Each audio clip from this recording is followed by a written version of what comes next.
Today, I did something that I'm so proud of. So I am terrified of confrontation. So yesterday, I was enjoying my favorite little personal tradition, a walk in the evening to enjoy the sunset, when my phone buzzed because I got an email from a former professor asking if he could talk with me privately. This immediately shot pangs of fear down my body, and I tried to accept that there was nothing I could do about this inevitable confrontation tomorrow. You know, like whatever happens, happens. I didn't even know what I was so afraid of.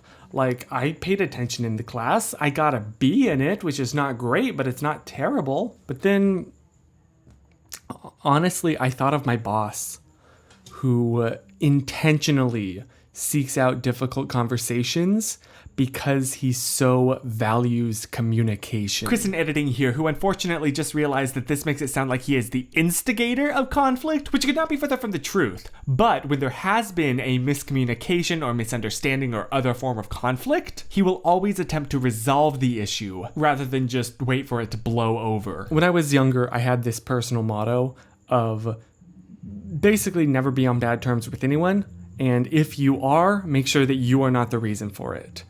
And admittedly, that's pretty idealistic and not realistic.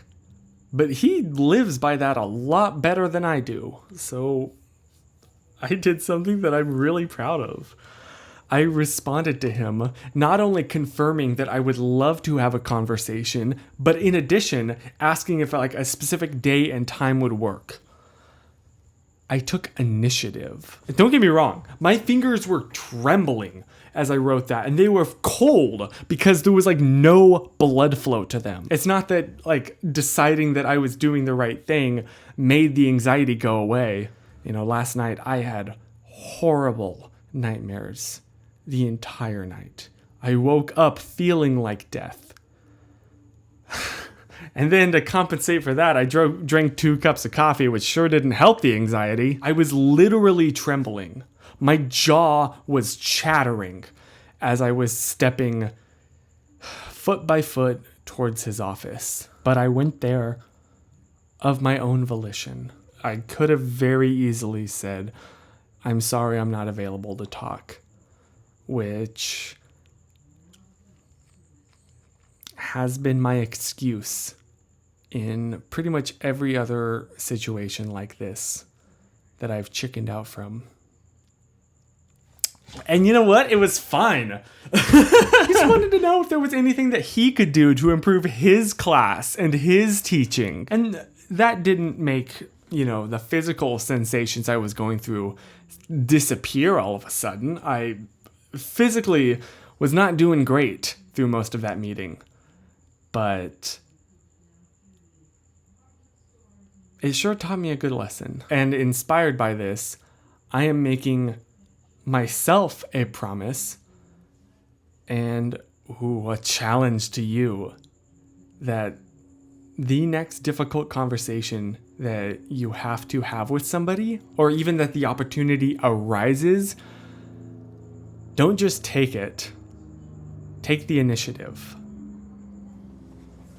I'm going to have a conversation with whoever's flying that plane overhead. You know, the lie that I hear in my head and believe because I want to is that after difficult conversations, the dynamic of our relationship will change for the worse. And I don't want that. I really value the relationship that I have with somebody before difficult conversations. And so I just want every interaction to be wonderful and lighthearted and happy because that's what I'm comfortable with. And that's the dynamic that I know. But difficult conversations are good communication. And that is what a proper relationship with another person is built on.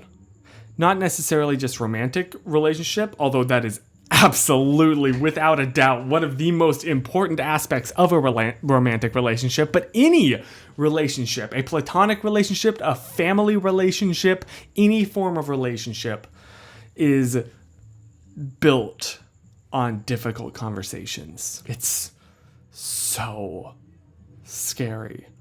I'm legitimately surprised that I did not feel nauseous this time. I have felt nauseous in the past, but the pride that I feel in myself for having done this is worth all of that, and is going to be my motivation for next time. So hold me accountable to that, please. As you can tell, I literally just got home from this experience and wanted to share it with you. So thanks for letting me just kind of unload that onto your ears. Stay positive! More importantly, stay communicating.